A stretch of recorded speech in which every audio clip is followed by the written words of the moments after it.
കൊടും കുറ്റവാളി ഗോവിന്ദച്ചാമി കണ്ണൂർ സെൻട്രൽ ജയിലിലെ അതീവ സുരക്ഷാ ബ്ലോക്കായ 10-ാം ബ്ലോക്കിൽ നിന്ന് പുറത്തു ചാടാൻ കാരണം ജയിൽ വകുപ്പിന്റെയും ജീവനക്കാരുടെയും എണ്ണിയാലൊടുങ്ങാത്ത വീഴ്ചകളാണ്.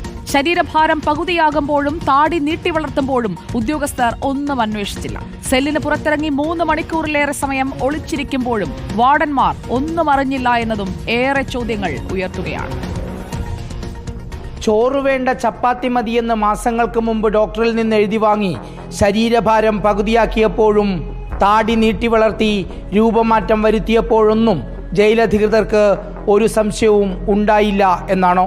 നിർമ്മാണം നടക്കുന്ന സ്ഥലത്ത് പോയി ഹാക്സോ ബ്ലേഡ് കൈക്കലാക്കി സെല്ലിൻ്റെ കമ്പി ഉപ്പിട്ട് തുരുമ്പിപ്പിച്ചിട്ട് ഒരുപാട് നാളുകളെടുത്ത് അറുത്തുമാറ്റുമ്പോഴും എവിടെയായിരുന്നു ജീവനക്കാരെല്ലാം? വരാന്തയിലെ CCTV എന്തുകൊണ്ട് ആരും ശ്രദ്ധിക്കാതെയിരുന്നു? 1:15 സെല്ലിൽ നിന്ന് പുറത്തിറങ്ങി 4 മണിവരെ മതിലിനടുത്ത് ഒളിച്ചിരുന്നപ്പോഴും കൂറ്റൻ വാട്ടർ ടാങ്കുകൾ മതിലിനടുത്ത് എത്തിച്ചപ്പോഴും ജയിലധികൃതർ ആരും കാണാഞ്ഞത് എന്തുകൊണ്ടാണ്? വരാന്തയിൽ ഉണക്കാനിട്ട തുണികൾ കൂട്ടിക്കെട്ടി വടമുണ്ടാക്കാൻ കൊണ്ടുപോകുമ്പോഴും മുഴുവൻ സമയ ഡ്യൂട്ടിയിലുള്ള 3 വാർഡന്മാർ എന്തെടുക്കുകയായിരുന്നു?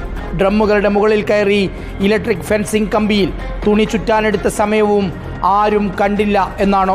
ഇലക്ട്രിക് ഫെൻസിംഗ് ഉള്ള മതിലിന് മുകളിലെ മുള്ളുവേലികളിലൂടെ വൈദ്യുതി പ്രവഹിക്കാതെ മാസങ്ങളായി നിശ്ചലമായത് എന്തുകൊണ്ട് ജയിലധികൃതർ നന്നാക്കിയില്ല?